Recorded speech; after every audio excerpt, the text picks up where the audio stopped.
Introduction of new system of revenue collection में what we have seen कि जो permanent settlement की shortcomings थी उसको दूर करने के लिए हमने नया रेवेन्यू सिस्टम बनाया, दैट वाज महालवारी सिस्टम। अभी Mahalwari system was introduced by Englishman name Holt Mackenzie. कब इंट्रोड्यूस किया गया? 1822 में।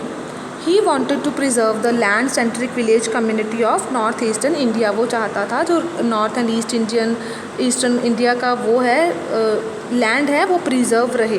सो he adopted the few methods. What methods that were? Let's read that out. He directed collectors to go to every village to collect data, the type of land, the area under cultivation, the type of crop grown, different customs and caste of the village people.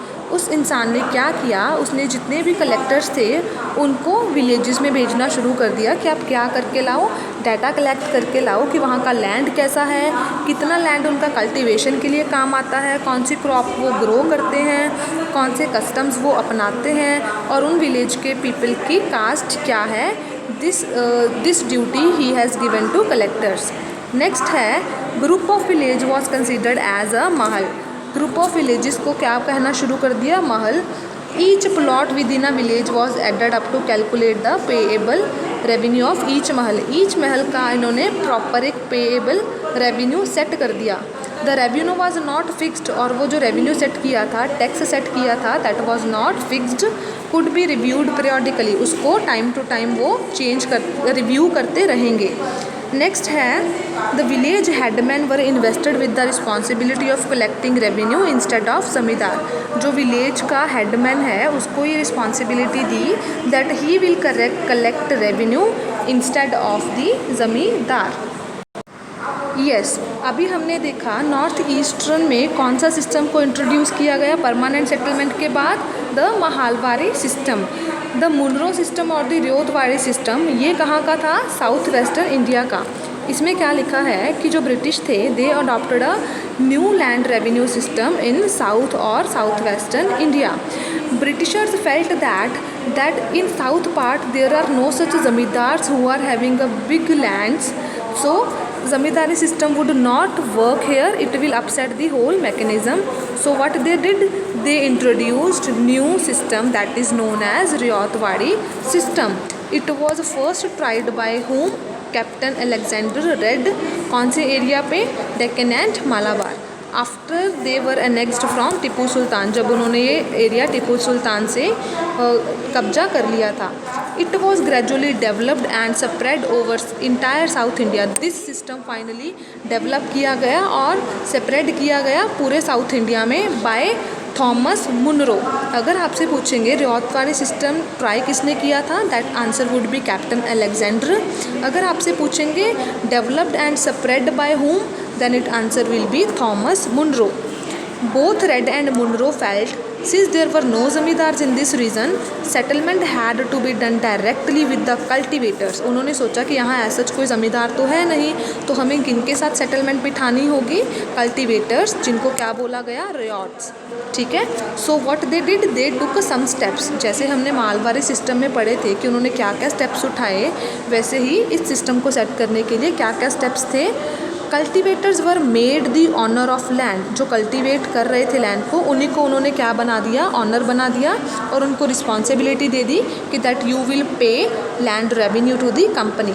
Second point, land of each cultivator was surveyed carefully before making assessment. जो land था cultivation का उसको properly सर्वे किया गया, अच्छे से देखा गया कितना लैंड है, क्या है, सारा सिस्टम उसको देखा गया।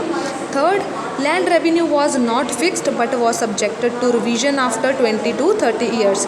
जो लैंड टैक्स सेट किया था वो फिक्स नहीं था, बट रिविजन उसकी की जानी थी कितने देर में? After 20 to 30 years. 2/3 of the Madras Presidency was covered under the Rayotwadi system. Madras presidency, Madras की जो सारी जगह थी, जो 2/3 उसमें प्लेस थी, वो कौन से सिस्टम के अंदर आती है? Ryotwari system. Your last topic for today is the problem with ryotwari system. अभी कोई ना कोई जब हम सिस्टम सेट करते हैं, हर किसी के साथ कोई ना कोई प्रॉब्लम तो रहती ही है। So this is your problem with ryotwari system. अभी हमने देखा कि रियातवाड़ी सिस्टम को इंट्रोड्यूस तो किया गया कहाँ पे, साउथ और साउथ वेस्टर्न एरियाज़ में, लेकिन with this system there were some problems also. Everything was not well about this system. क्यों? Because the land revenue fixed was very exorbitant. Exorbitant means very high. Riots soon discovered कि instead of small zamindars they had been turned into tenants of very large zamindars. इसका अगर मैं आपको example के साथ बताऊं, जैसे मेरे पास थोड़ी सी लैंड थी, I use to cultivate that land. फिर उसके बाद कंपनी ऑफिशियल्स ने क्या किया, एक नया सिस्टम, रियातवाड़ी सिस्टम शुरू किया, जिसमें उन्होंने मुझे बोला कि जिस लैंड पे तुम कल्टिवेशन कर रहे हो उसके लिए you have to pay a revenue, you have to pay a tax. तो उनको फील होना शुरू हुआ कि हम स्मॉल ज़मींदारी की जगह पे हमें टेनेंट्स बना दिया गया, अपनी ही ज़मीन का क्या बना दिया गया, किराएदार बना दिया गया, जिसका किराया इनको किसको देना है, द कंपनी. ठीक है. एंड कंपनी ऑफिशियल्स ने क्या किया, रेवेन्यूज़ को रिवाइज़ करके, ऊपर लिखा हुआ है ना कि भी रिवाइज़ होगा, थोड़ी थोड़ी बार देखते रहेंगे, चेंज करते रहेंगे.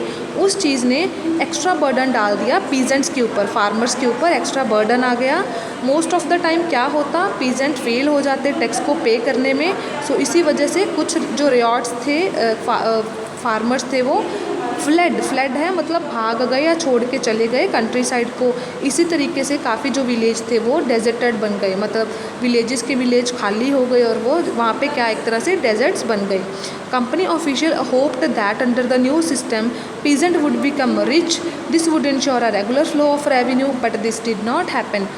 कंपनी ने ये सिस्टम शुरू करने से पहले क्या सोचा था कि ये सिस्टम के अकॉर्डिंग क्या होगा, पीजेंट्स क्या हैं, अमीर बन जाएंगे, उनको रेगुलर टैक्स मिलना शुरू हो जाएगा. But actually this is not happened. The land revenue system transform the land into a commodity.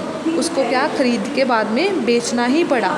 This disturb the entire structure of the village as land was earlier owned through generation, a family holding that was never treated as commodity.